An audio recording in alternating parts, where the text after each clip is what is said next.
आइए सभी मिलकर के परमपिता परमेश्वर का ध्यान करते हुए वेद मंत्र बोलते हैं, क्योंकि ईश्वर की वाणी वेद है जो सत्य है, नित्य है, पवित्र है और स्वतः प्रमाण है।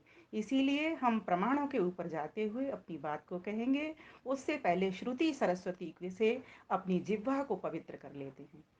ॐ सहस्रशाकमर्चत परिष्टो भत विंशतिः शतैनमनु अनो नवुः इन्द्राय ब्रह्मोद्यतमर्चत अनुस्वराज्यम् अनुस्वराज्यम् ॐ शक्रं वाचा अभीष्टुः धामन् धामन् विराजति विमदन् वर्हिरासदनं विमदन् वर्हिरासदन् विमदन् वर्हिरासदन् विमदन् वर्हिरासदम् ॐ नमस्ते अस्तु आयते नमो अस्तु परायते नमस्ते प्राणतिष्ठत आसीनायोत ते नमः आसीनायोत ते नमः। काफी लंबे समय से पूरे कोरोना काल में यह जो अमृत मंथन का कार्यक्रम चल रहा है, वास्तव में प्रशंसा के योग्य है, वंदना के योग्य है। इस कार्यक्रम को आयोजित करने वाली हमारी प्यारी न्यारी विदुषी और बड़ी बहन श्रीमती उर्मिल आर्या जी, जैसा उनका फेस है वैसा उनका अंतर फेस भी है। सिर्फ चेहरा वही बोलता है जो हम भीतर से होते हैं। तो इसी प्रकार से वह अनेकानेक विद्वानों को अपने मंच पर लाती हैं और हम सभी का मार्गदर्शन वो विद्वान जन करते रहते हैं। आज मुझे भी इन्होंने उस मंच पर लिया है। मैं तो वैसे इस योग्य हूँ नहीं। मैं तो अपने आप को सौभाग्यशाली मानती हूँ कि इन्होंने मुझे अपना मंच दिया है, क्योंकि संसार हमारा जो अपना भारतवर्ष है खासकर, वो तो विद्वानों से भरा पड़ा है। एक से एक ऊपर उच्च कोटि के विद्वान हैं।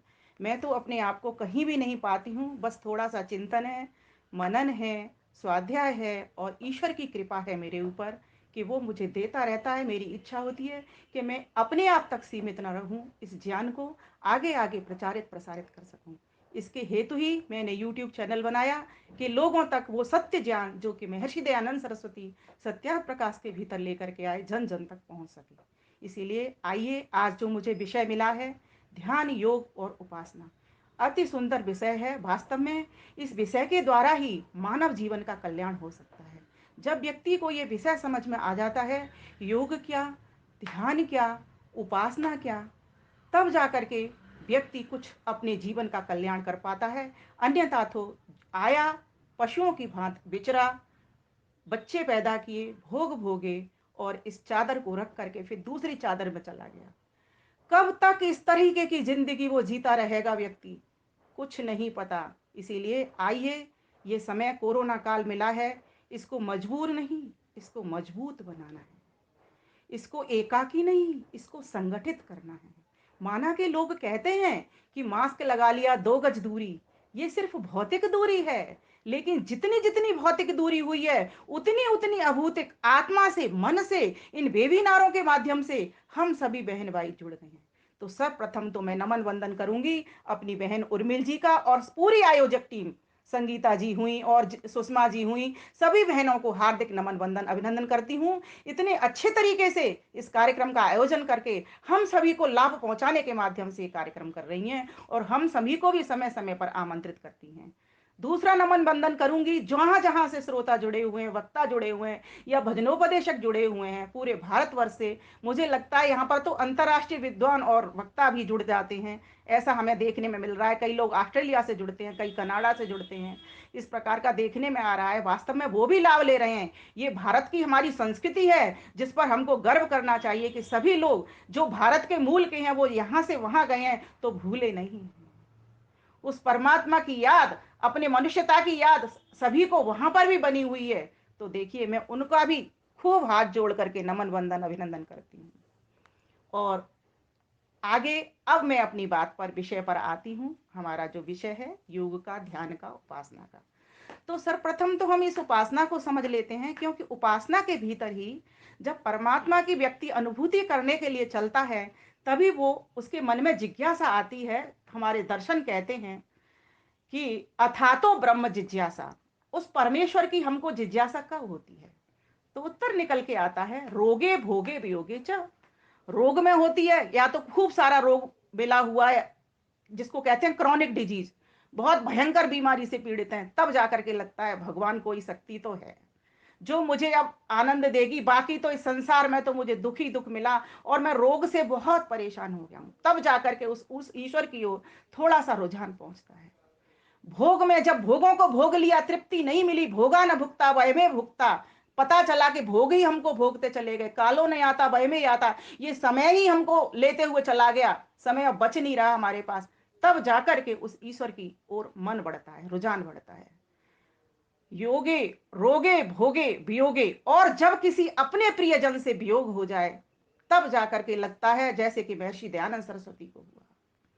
चाचा भी चले गए, बहन भी चली गई, सारे की सारे चले गए, तब जाकर के उनको हुआ कोई शक्ति तो है जिसके पास से लोग आते हैं और उसी के पास चले जाते हैं, उस सत्य शक्ति को मैं खोज करके ही रहूंगा।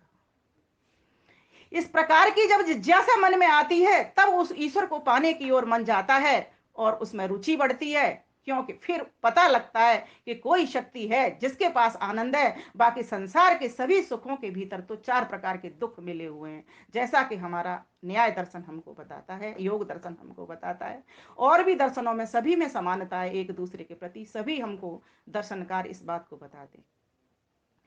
तो बात चल रही है यहाँ पर कि उपासना, उपासना उपजमा आसना, अर्थात उप समीप होना, किसके? आसन पर बैठ करके उस परमात्मा के निकट होना, उसकी सन्निधि को प्राप्त हो लेना। लेकिन कब होता है व्यक्ति उस परमात्मा के समीप? तो कहा जब उस परमात्मा को जानता है। अब जानता कैसे है? तो जब उसको खोजता है। अब खोजे कैसे? खोजे कैसे जब उसको हम जान नहीं पाए अच्छी प्रकार से, तो उसकी खोज कैसे करें? तो मैं हमेशा सभी को उदाहरण दिया करती हूं कि जैसे एक माँ अपने बालक को देखती है, कोई ड्रेस पहना देती है और उस ड्रेस के मुताबिक अगर वो बालक खो जाता है, तो उस ड्रेस से उसकी पहचान की जाती है कि मेरे बालक ने ऐसे ऐसे कपड़े पहने हुए थे। बाकी के और सगे संबंधी, घर के और रिश्तेदार लोग उसको खोजने के लिए चले जाते हैं, इस बहाने से उस बच्चे को खोजा जाता है। उसी प्रकार से उस ईश्वर के बारे में भी ईश्वर ने स्वतः प्रमाण अपनी वेद वाणी में, और उसके उसी ज्ञान को ऋषियों मुनियों ने, विद्वानों ने हम तक पहुंचाने का प्रयास किया है कि उस परमात्मा को, उसके कुछ चीजें बताएं, उसके कुछ चिन्ह बताए, उसके कुछ लक्षण बताए। इन लक्षणों के आधार पर वो परमात्मा खोजा जा सकता है। तब जाकर के फिर जब उसकी खोज शुरू होती है और फिर खोजने पर जब वो परमात्मा मिल जाता है, तब जाकर के उसकी समाधि प्राप्त होती है, अर्थात व्यक्ति उसमें खो जाता है। ध्यान देना, ध्यान एक खोज है तो समाधि खो जाना है। जैसे कोई वस्तु जब तक नहीं मिलती है तब तक उसके पीछे व्यक्ति लगा रहता है, उसके चिन्हों को ध्यान करता है, उसको पाने की ललक में उस वस्तु की तरफ ध्यान लगाए रहता है कि कहाँ कहाँ मिलेगी, कैसे कैसे जाऊं, इस जगह पर हो सकती है, इस जगह पर। तो स्थान भी ध्यान में रहता है, वस्तु भी ध्यान में रहती है, और स्वयं खोजने वाला स्वयं भी ध्यान में रहता है। लेकिन जब समाधि प्राप्त हो जाती है, तब न तो स्थान प्राप्त की खोज ध्यान में रहती, क्योंकि अब वो चीज मिल गई। जब मिल गई तो स्थान का काम खत्म, मन का काम खत्म। तो इस प्रकार से व्यक्ति फिर समाधिस्थ हो जाता है। अब प्रश्न ये आता है, बहुत सारे प्रश्न मैंने आपके लिए लिखे हैं, अलग से आपके लिए चिंतन किया है कि क्या इस ध्यान को व्यक्तिगत ही किया जाता है या सामूहिक भी किया जा सकता है? इसके दो उत्तर हैं। व्यक्तिगत ध्यान से व्यक्तिगत मजबूती मिलती है और सामूहिक ध्यान से सामूहिक मजबूती मिलती है। अब प्रश्न ये आता है, क्या सामूहिक ध्यान हो सकता है? क्या सामूहिक जप हो सकता है? बिल्कुल हो सकता है। ये व्यक्ति की अवस्थाओं के ऊपर डिपेंड करता है। अगर एक बच्चा है, छोटा बच्चा है, मान लीजिए मैं इस अवस्था को, मनुष्य शरीर की अवस्था को 4 भागों में डिवीजन करती हूँ। पहली अवस्था बचपन की, दूसरी अवस्था किशोर, तीसरी अवस्था युवा और चौथी वृद्धावस्था। तो बचपन की अवस्था में किसी बात को अगर बच्चे को सिखाया जाएगा कि बेटा बोलो ओम, तो सिर्फ उससे क्या किया जाएगा? वैखरी वाणी से सिखाया जाएगा। 4 प्रकार की हमारी वाणी होती है। वैखरी वाणी से कहा जाएगा कि बोलो बेटा ओम, और घर के जितने भी बच्चे होंगे उन सभी को बिठाया जाएगा, बोलो बच्चों ओम ओम ओम ओम ओम, इस प्रकार से उच्चारण किया जाएगा और सभी उच्चारण करेंगे और इसका उच्चारण का लाभ भी मिलेगा। ऐसा नहीं है, एक दूसरे की देखा देखी से उस उच्चारण का सबको लाभ मिलेगा, क्योंकि उच्चारण करने मात्र से ही परमात्मा की ऐसी वाणी है कि हमारी बहुत सारी ग्रंथियां जो संकुचित होती हैं उनका विस्तार होता है, संकुचन को वो विस्तार में ले जाती हैं, अर्थात हमारे काफी सारे पॉइंट ऐसे दब जाते हैं। जैसे एक शब्द बोला ओम, ओम कहते के साथ ही 3 स्टेप आ जाते हैं इसमें, मुंह खुला और फिर बंद हुआ। ये एक क्रिया है, ये एक भौतिक क्रिया है, इससे हमारे मुख को भी लाभ मिलता है। और जिन बच्चों को बिठाया एक दूसरे की देखा देखी उन पर भी वो साथ साथ प्रभाव गया। तो सामूहिक जप के अलग फायदे हैं और व्यक्तिगत जप के अलग फायदे हैं। व्यक्तिगत जप में व्यक्ति को कोई डिस्टर्ब करने वाला नहीं है, सिर्फ अपनी अंतर मन में वो ध्यान लगा रहा है और अपना लाभ, अपनी उन्नति कर रहा है। हाँ, अब देखिए बच्चे से वो बड़ा हो जाता है, किशोर अवस्था को प्राप्त कर जाता है। अब उसको जरूरत नहीं है कि मुंह से वो उच्चारण करे, फिर वो क्या करेगा, उपांशु जप। उसमें क्या होगा कि उसका स्तर ऐसा हो जाएगा कि अब उसको बोलने की आवश्यकता नहीं है ओम ओम ओम, अब वो सिर्फ होठ हिलाएगा।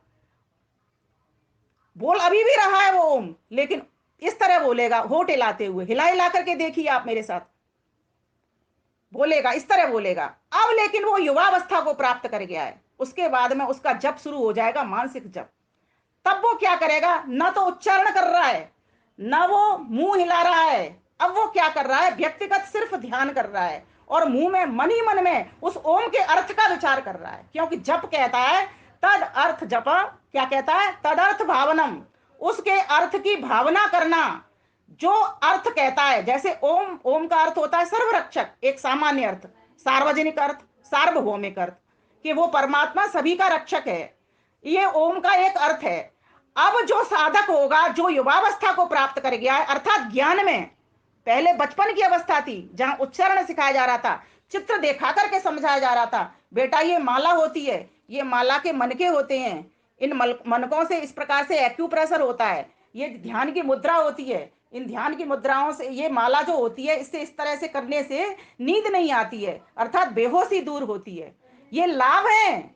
ऐसा नहीं है, कबीर दास जी को इसीलिए कहना पड़ा कि लोग क्या करते थे, माला को पकड़ते थे और माला को पकड़ करके फिर माला को ही करते रह जाते थे, मन में उनका ध्यान नहीं चलता था, इसीलिए उनको कहना पड़ा कर का मन का छोड़ के मन का फेर।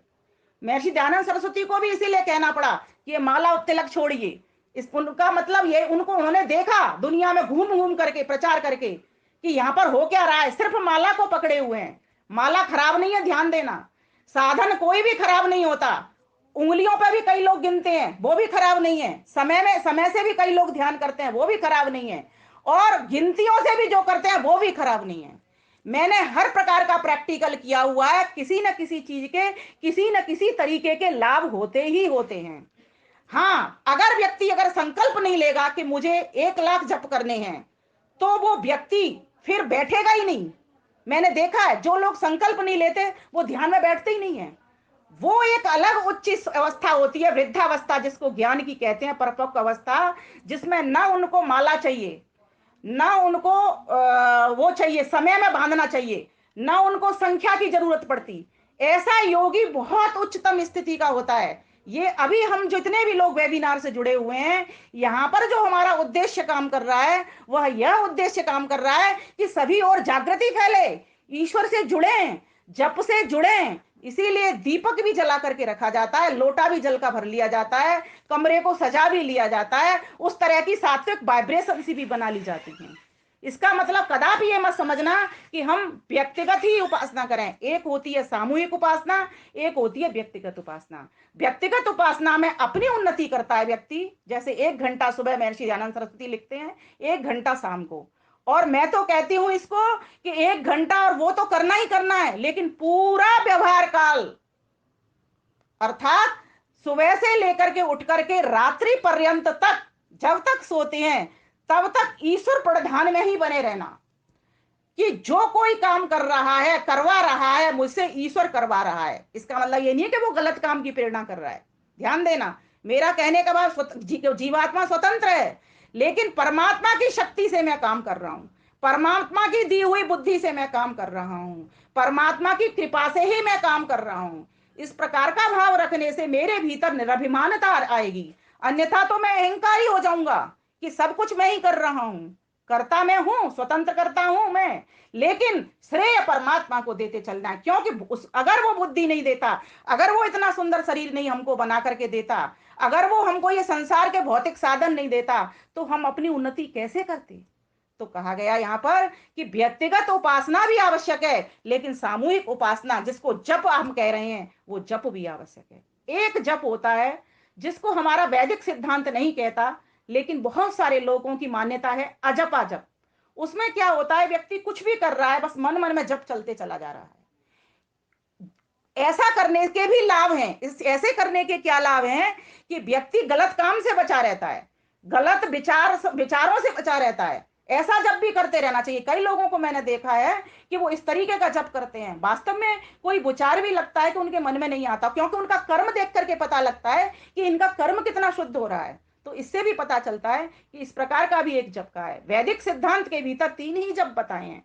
एक वैखरी वाणी से ओम का उच्चारण करते हुए, जिसको बोलते हैं वाचनिक जप। एक होठ हिलाते हुए जप करना, उसको बोलते हैं उपांशु जप। एक मन ही मन में अर्थ सहित विचार करना, जिस शक्ति को खोजने के लिए हम चल रहे हैं उसका विचार करना, इसको कहते हैं मानसिक जप, क्योंकि ये मन के द्वारा किया जाता है। और चौथा जो मैंने बताया, जिसके बारे में वेद शास्त्र का कोई प्रमाण नहीं है, लेकिन बाकी के और लोग कहते हैं, उसको अजपा जप कहते हैं, जो निरंतर चल ही रहा है। बस जैसे सांसें चलती हैं ना, सांस आए तो ओम, सांस बाहर जाए तो ओम। आजकल हमारे संत महात्मा भी इस तरीके का जप कराते हैं। सांस भीतर जाए तो ओम, सांस बाहर आए तो, सांस सांस में ओम जप, सांस सांस में ओम जप, सांस ही सांस में ओम ओम बोल।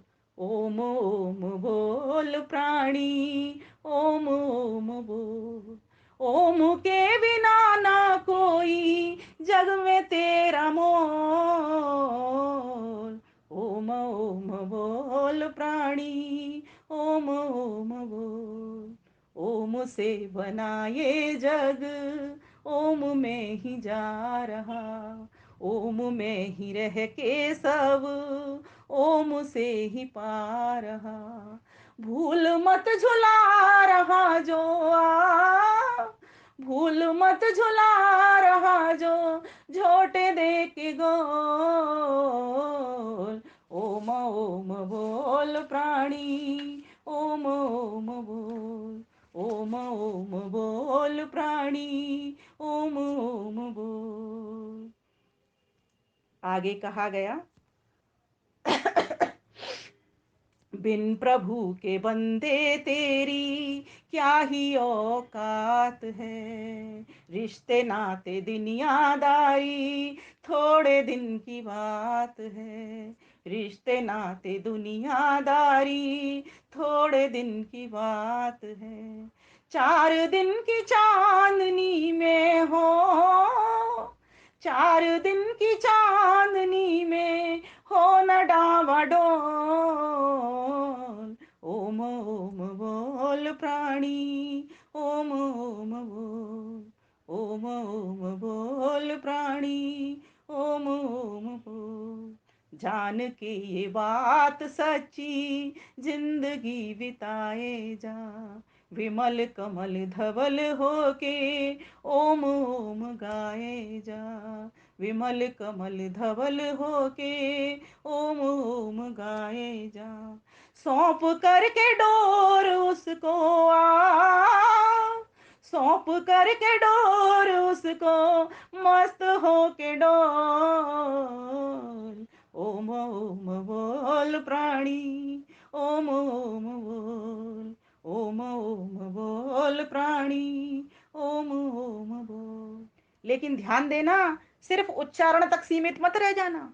बाल्य अवस्था से अभी हमको कहाँ पहुंचना है, अभी हमें वृद्धावस्था तक पहुंचना है, अर्थात ज्ञान को परिपक्व करना है। सिर्फ इस उच्चारण तक सीमित नहीं रह जाना, क्योंकि मैंने कई लोगों को देखा है, माला हाथ में पकड़ लेते हैं, ओम ओम का जप कर रहे हैं, लेकिन ध्यान पूरा पूरा रसोई में लगा रहता है। देखना बेटा, दूध तो नहीं निकल गया, देखना बेटा ये काम तो नहीं हो गया। सारे काम से निवृत्त होकर के जप करने बैठिए, ध्यान करने बैठिए, व्यक्तिगत जप करिए। और जब सामूहिक जप करना हो तो इस उद्देश्य से हमको जप करना होता है कि हम प्रेरणा दे रहे हैं समाज को, ईश्वर की ओर जोड़ने के लिए काम कर रहे हैं। ये जो वेबिनार में जो जप किया जा रहा है उसका हेतु उद्देश्य कितना सुंदर है, उसका हेतु कितना सुंदर है, उसकी भावना कितनी सुंदर है कि लोग इस ईश्वर से जुड़े, प्रयास करें ईश्वर से जुड़ने का। क्योंकि घर के काम धंधों में, माया में, सारा मायापति को हम भूले हुए हैं, संसार की सामग्री में संसार पति को हम भूले हुए हैं। इसलिए इन वेबिनारों को मैं तो प्रशंसा करूं उतनी ही कम है कि पूरा कोरोना काल इन्होंने इतना सुंदर बना दिया।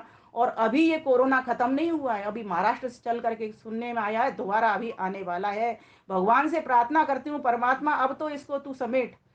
ये जितनी भी चीजें इस प्रकार के क्रोनिक डिजीज आते हैं वास्तव में ये भयभीत करने वाले होते हैं। वैक्सीन भी बन गई है, इसीलिए डरना नहीं है लेकिन इसको डराना है। और अभी भी 2 गज दूरी का जो भौतिक है उसका हमको प्रयोग करना ही होगा। अब आइए हम आते हैं कि हमारा मन क्यों नहीं ध्यान में लगता। तो उसका एक ही उत्तर है कि हमारा व्यवहार काल शुद्ध नहीं है। हमारा व्यवहार काल राग द्वेष से भरा हुआ है, हमारा व्यवहार काल काम क्रोध से भरा हुआ है, हमारा व्यवहार काल असत्य दंभ विचार से भरा हुआ है, हमारा व्यवहार काल क्या कहते हैं परिग्रह से भरा हुआ है, हमारा व्यवहार काल अशुद्धि से भरा हुआ है, हमारा व्यवहार काल उससे द्वंद्वों से भरा हुआ है, हमारा व्यवहार काल में ईश्वर प्रधान है ही नहीं। इसीलिए हमारा ध्यान मन हमारा ध्यान में नहीं लगता। अगर हम महर्षि पतंजलि के अष्टांग योग के अनुसार अपना जीवन बना लें तो उससे क्या लाभ होगा। देखिए आज मैं आपको लाभ बताती हूँ, आपका फौरन ध्यान लग जाएगा और आप अब कहोगे कि वास्तव में हमारा ध्यान जो नहीं लगता था वो लगने लगा है। तो हमने 2 बात जानी अभी, एक तो सामूहिक जप के भी लाभ होते हैं, ऐसा नहीं है उसका लाभ नहीं होता, व्यक्तिगत लाभ उतना नहीं मिलता। और मैं तो कहती हूँ व्यक्तिगत भी एक लाभ मिलता है, जब 10 लोगों को हम जोड़ने वाले हो जाते हैं तो मन के भीतर प्रसन्नता आती है। ध्यान देना, प्रसन्न मन ही किसको लगाने वाला है, ईश्वर में ध्यान को लगाने वाला है, मन को जोड़ने वाला है। इसीलिए हमको क्या करना है, अपने साथ साथ प्रत्येक को अपनी ही उन्नति से संतुष्ट नहीं रहना चाहिए किंतु सबकी उन्नति में अपनी उन्नति समझनी चाहिए। इस भावना के उद्देश्य से हम ये जप को लेकर के चले हैं। तो हमारा 1.25 करोड़ का या जितने का भी हमने जो संकल्प लिया है, इस संकल्प को तो हम पूरा करें। क्योंकि अगर हमने संकल्प नहीं किया, अगर संकल्प हमने यहीं छोड़ दिया तो कल को हमको संकल्प छोड़ने की बुरी आदत लग जाएगी। कोई भी संकल्प लेंगे फटाफट छोड़ देंगे तो हम जीवन में कभी भी सफल नहीं हो सकते। चाहे छोटे लक्ष्य का संकल्प लें, चाहे मध्यम लक्ष्य का संकल्प लें, चाहे बड़ा संकल्प लें, सभी संकल्प अगर संकल्प ले लिया तो उस संकल्प को पूरा करना है। हाँ, सामूहिक रूप में भी हम व्यक्तिगत उपासना कर सकते हैं अगर हमारे ज्ञान का स्तर ऊंचा हो जाए तो। ध्यान देना मेरे शब्दों के ऊपर, ज्ञान का उस स्तर जितना जितना ऊंचा होता चला जाता है, जैसे आप बैठे हो ध्यान में, अगर योगी हो, आपका स्तर ऊंचा है और सामने दुनिया निकल रही है, कोई फर्क नहीं पड़ता। अच्छा उसको छोड़िए योगी की बात, किसी काम में हमारा अत्यधिक मन लगा हुआ है, लोग निकल रहे हैं, आ रहे हैं, जा रहे हैं, बाजे बज रहे हैं, हमको पता ही नहीं चलता। जब परीक्षा का काल आता है खूब बाजे बजते थे हमारे, मैं अपना अनुभव बता रही हूँ, तो बिल्कुल ध्यान ही नहीं जाता था क्योंकि ये लगता था कि मेरी ये चीज ना छूट जाए। अगर व्यक्ति को सही ज्ञान है, सम्यक ज्ञान है उस ईश्वर का, वो त्रैतवाद का, मैं बार बार सभी को कहा करती हूँ त्रैतवाद का ज्ञान लेना शुरू कर दो। ईश्वर कौन, जीवात्मा कौन, प्रकृति कौन, इनके क्या क्या गुण हैं, क्या क्या कर्म हैं, क्या क्या स्वभाव हैं, इस प्रकार का ज्ञान जब व्यक्ति को हो जाता है तो फौरन वो अपने दिमाग को बाहरी विषयों से भीतर की ओर लगा लेता है। एक बात और है, जब हम ध्यान लगाते हैं तो किससे लगाते हैं, मन से, ठीक है। और कौन सी चीजें ध्यान में आती हैं, जिन चीजों को हमने देखा है ना, रूप को देखा है, रस को चख करके देखा है ना, वायु को स्पर्श करके देखा है, रूप रस गंध स्पर्श, गंध को सूंघ करके देखा है, शब्दों को सुन करके देखा है। तो ये मन क्या है, प्रकृति से बना होने से प्रकृति में ही जाता है। ध्यान देना, ये जो मन का जो स्वभाव है ये जड़ है, लेकिन आत्मा क्या करता है, इस शरीर में आकर के, इन शरीर किससे बना है, प्रकृति से बना है। जब प्रकृति से बना है तो ये प्रकृति को ही चाहता है, प्रकृति की ओर ही जुड़ना चाहता है। क्यों, क्योंकि वो अपने स्वरूप को भूल चुका होता है। अपने आप को कैसे देख रहा होता है, प्रत्यय अनुपस्य, अब बुद्धि के अनुसार अपने आप को देखता होता है। जबकि वो है कैसा? वो तो चेतन है, आत्मा है। मन कैसा है? मन जड़ है। तो इस मन को अगर ये प्रकृति की ओर ना जाए, परमात्मा की ओर जाए, तो क्या करना होगा? ध्यान दीजिए। परमात्मा कैसा है? जिसमें रूप नहीं है, रस नहीं है, गंध नहीं है, स्पर्श नहीं है, शब्द नहीं है, ये कोई भी पदार्थ उसके भीतर नहीं है। वह प्रकृति से इस संसार को बनाने वाला है, अपने आप में से निकालने वाला नहीं है। जैसा कि मकड़ी अपने आप में से जाले को निकालती है, यह जो अगर कोई कहता है तो यह गलत सिद्धांत होगा, क्योंकि सत्यात प्रकाश में महर्षि दयानंद सरस्वती ने स्पष्ट लिख दिया कि यह गलत बात है। परमात्मा न तो अपने में से संसार निकालता, परमात्मा निर्माता है, चेतन करता है, उसने संसार बनाया है और बनाने वाला है वो, इसीलिए पूरे संसार को, पूरे ब्रह्मांड को बनाने वाला है, इसीलिए उसमें कोई रूप नहीं है, रस नहीं है, गंध नहीं है, स्पर्श नहीं है, शक्ति नहीं है। चेतन करता कभी भी इस तरीके का हो ही नहीं सकता। जब साकार अगर वो हुआ तो वो एक देशीय हो जाएगा। जैसे कि हम जीवात्मा है, इस शरीर को पाकर के एक देशीय हो गए हैं, हमारी सीमा छोटी सी हो गई, इतनी सी हो गई, इतना सा ज्ञान रखते हैं, है ना, थोड़ा सा ही धन रख सकते हैं, थोड़ी सी ही शक्ति रख सकते हैं। लेकिन परमेश्वर जो सर्वज्ञ है, तत्र निरत स्वयं सर्वज्ञ बीजम, जो सारे ज्ञानों का आधार है, जिसके तुल्य सारी जीवात्माओं ही अगर मिल जाए उतना ज्ञान से भी बहुत ऊंचा उसका ज्ञान है। क्यों? क्योंकि एक पैर में ये सारा ब्रह्मांड बना हुआ है, अर्थात एक अंश में उस परमात्मा के में ये सारा संसार बना हुआ। परमात्मा तो 3 अंश और अधिक फैला हुआ है, विस्तृत फैला हुआ है।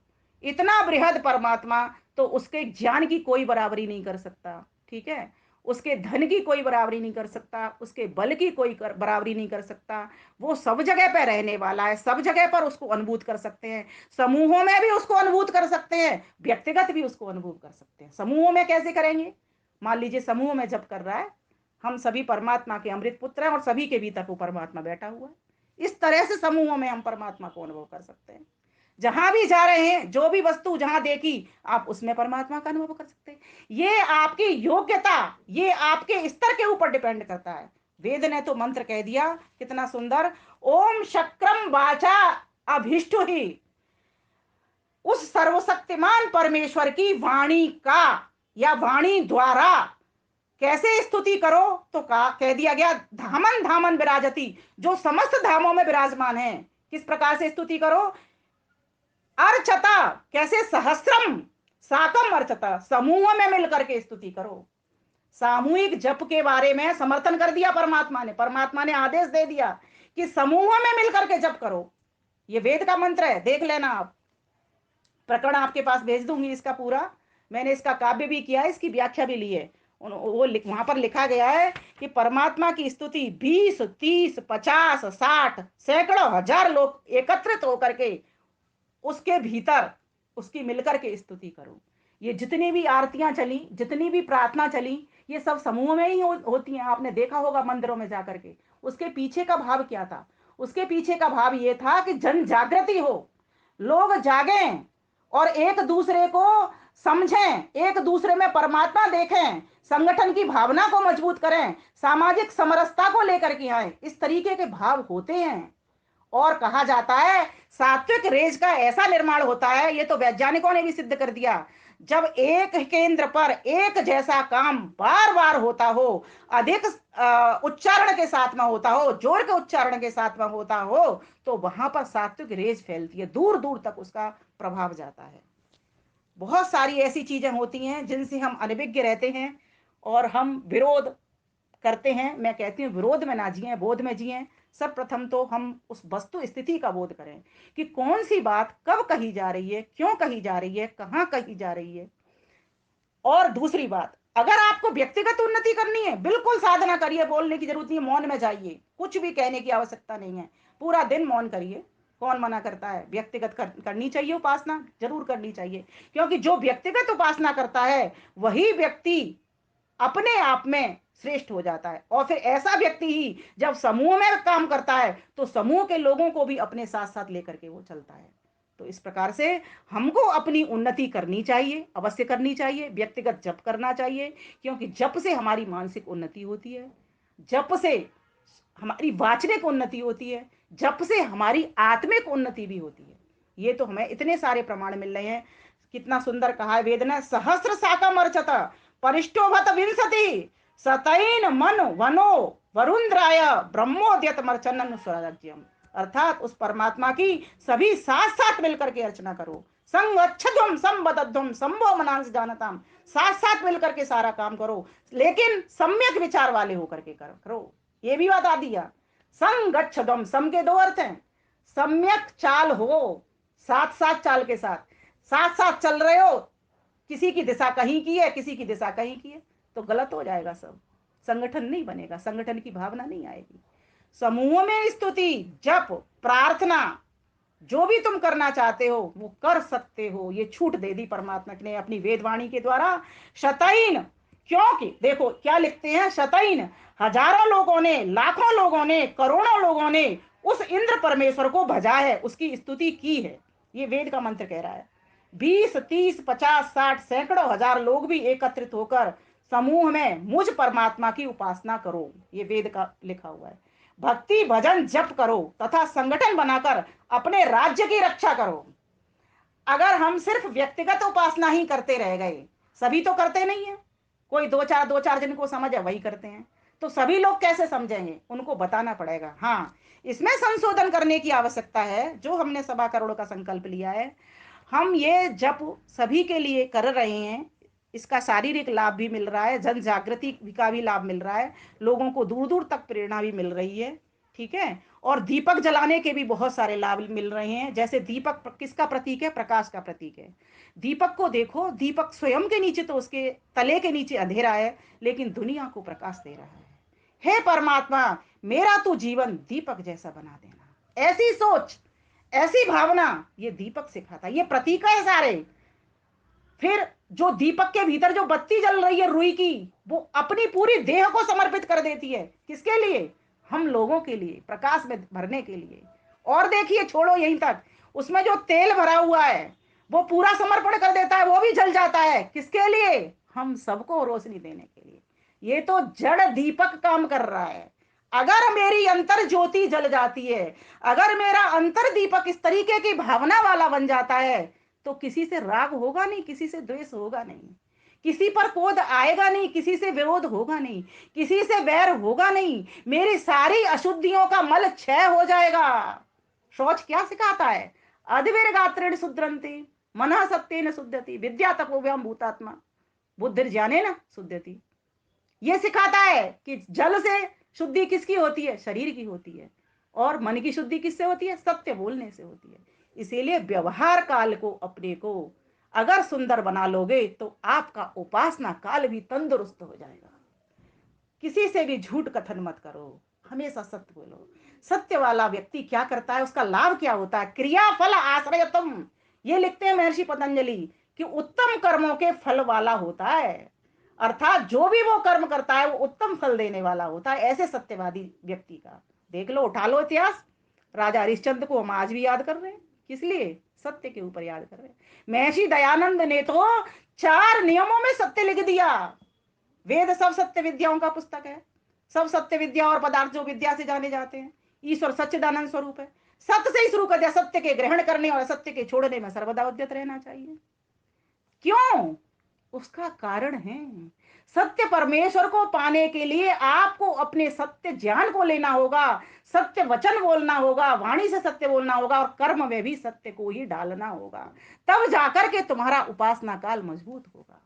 तो जब तक व्यक्ति को लाभ नहीं पता कि कहीं पर साड़ी की सेल लग रही है, उसमें डिस्काउंट नहीं है, तब तक व्यक्ति नहीं जाता। ध्यान देना, ईश्वर ने जो अपनी वाणी लिखी है, ध्यान साधना की पद्धति महर्षि पतंजलि ने जो दी है वेदानुकूल, उस वेदानुकूल पद्धति में भी डिस्काउंट है बहुत सारा। अगर आपका जीवन सत्य में हो जाता है तो आप कैसे बन जाओगे, ब्रह्मचारी भी बन जाओगे। क्योंकि अब आप सत्य परमात्मा की सुनते हो, उसका ये आदेश है ब्रह्मचर्य का पालन करो। उससे क्या लाभ होगा, ब्रह्मचर्य प्रतिष्ठायाम वीर्य लाभ, वीर्य का लाभ होगा, शक्ति का लाभ होगा, आप तंदुरुस्त हो जाओगे। तंदुरुस्त व्यक्ति ही अपनी रक्षा कर सकता है और समाज की, परिवार की, राष्ट्र की सुरक्षा कर सकता है। अहिंसा में जीवन हो जाएगा, हिंसा से परे हो जाएगा। अहिंसा वाला व्यक्ति जो न्यायकारी व्यक्ति होता है, न्यायोचित कर्म करने वाला व्यक्ति होता है, वो किसी से वैर विरोध नहीं करता, उसमें मोह ममता नहीं होती कि अपने बच्चों के लिए न्याय करे, ऐसा नहीं करता। तो आज हमारे जीवन में अहिंसा है नहीं, अन्याय कर रहे हैं, अपने आप को पुजवाने का काम करते हैं, अपने आप को सिद्ध करवाने का काम करते हैं, अपने लाभ के लिए काम करते हैं, सामूहिक समूह की हम चाहते नहीं उन्नति हो जाए, तो क्या होगा, उससे भारी नुकसान उठाना पड़ेगा, हम पतन की ओर चले जाएंगे। फिर कितनी भी मालाएं जप लें, कितना भी व्यक्तिगत उपासना कर लें, ध्यान देना, व्यक्तिगत उपासना भी उसी की फलीभूत होती है जिसके जीवन में अहिंसा है, जिसके जीवन में सत्य है, जिसके जीवन में अस्तेय है, जो बिना पूछे किसी का सामान नहीं लेता। अस्तेय क्या करता है? जो चोरी नहीं करता, ईमानदार व्यक्ति होता है। महर्षि पतंजलि लिखते हैं उसको क्या लाभ होता है? सर्वरत्न उपस्थानम। उसको, ईमानदार व्यक्ति को हर कोई अपने घर में रखना चाहता है, हर कोई अपने घर में, और उस व्यक्ति के साथ में रह करके व्यक्ति निर्भय हो जाता है, क्योंकि उसको पता है ये चोरी करेगा नहीं, ये कोई भी वस्तु लेगा पूछ करके लेगा। हर कोई चाहता है कि मेरे घर के भीतर भी जो सेवक आए वो ईमानदार आए, और ऐसे ईमानदार व्यक्ति को व्यक्ति भर भर करके देता है। तो कहा सर्वरत्न उपस्थानम, उसको खूब सारे रत्न, ज्ञान ज्ञान बल धन शक्ति संपत्ति सुमति सब कुछ उसको प्राप्त हो जाता है। फिर कहा क्या? अपरिग्रह।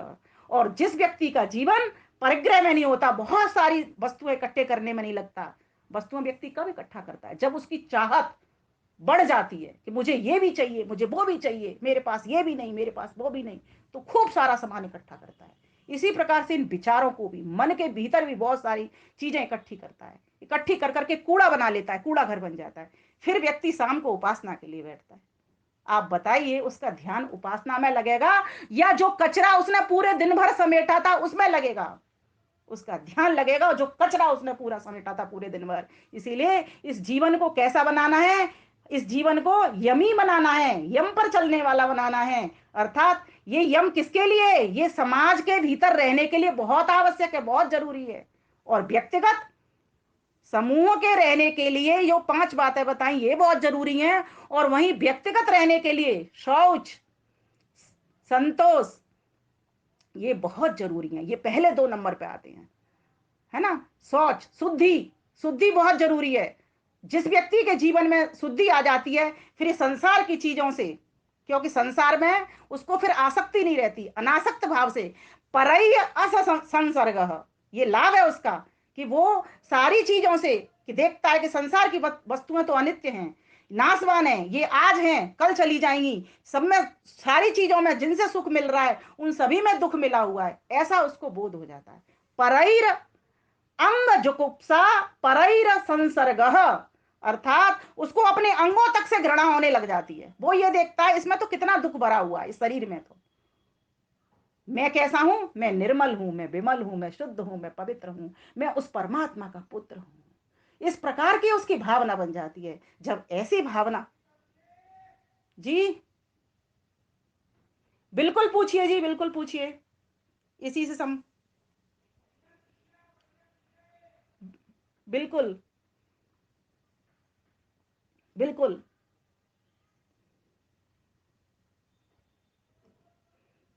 जी बिल्कुल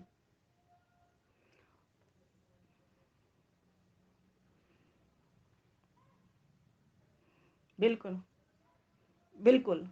और आप नहीं, ये सभी के भीतर थोड़ा, किसी के पास ज्यादा, किसी के पास कम, किसी के पास मध्यम, सभी के पास ये चीज है। इसीलिए व्यक्ति कोई मोक्ष की ओर जा ही नहीं रहा। कह सभी रहे हैं लेकिन वाणी तक सीमित रह जाती है, कर्म में वो बात किसी के में भी नहीं उतरती। अगर वो उतर जाए तो फिर बात ही क्या हो। इसी के लिए तो ये सत्संग है, आपका वेबिनार, इसी के लिए तो सत्संग होते हैं ये।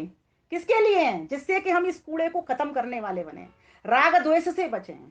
सत्संगों में जाना शुरू करिए, वेद ज्ञान के पास समीप बैठना शुरू करिए, ऐसे सच्चे लोगों का संग कीजिए जो अच्छे लोग हैं, वास्तव में ही वो उनके जीवन में झूठ बिल्कुल भी नहीं है। बहुत सारे ऐसे लोग भी होते हैं, ऐसा नहीं है, वो झूठ नहीं बोलते, और कभी बोलेंगे तो झूठ ऐसी बोलेंगे जिससे किसी की रक्षा होती हो।